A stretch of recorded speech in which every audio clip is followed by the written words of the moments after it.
Okay, talking about Microsoft, how did they manage to create this new mindset? It's an interesting story, because when I heard that Microsoft might be Agile, I said, you're kidding, because I had a very different image of Microsoft. But we talked to, and a rather amazing story emerged.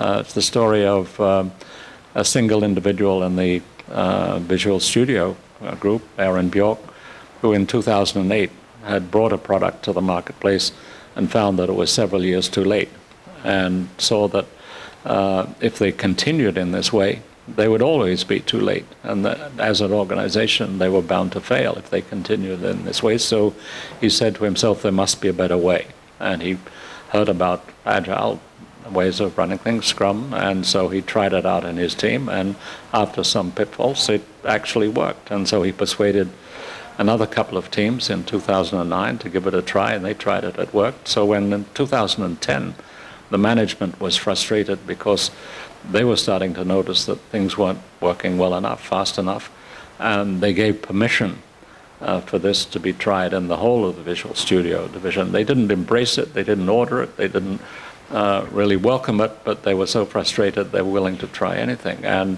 lo and behold, it worked for the whole Visual Studio division. And so the next year, 2011, it was embraced by the whole of the developer division, which is like 4,000 people, 300 teams, and became the normal way in which everything was done in the developer division.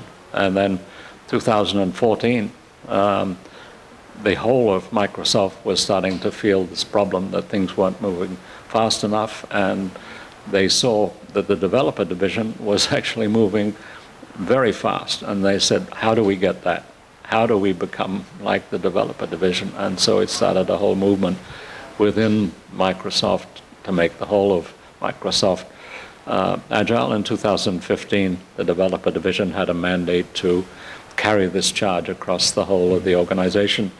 And of course, the head of the developer division, Satya Nadella, became the CEO of Microsoft. And of course, he had embraced it when he was head of the developer division, and now as head of the whole organization. Obviously, it gave a huge spurt to the whole movement. So that, I think, is one of the reasons why Microsoft did not fall by the wayside, did not become an irrelevant organization. It actually embraced this new way of getting things done, and is now one of the 5 largest firms on the planet.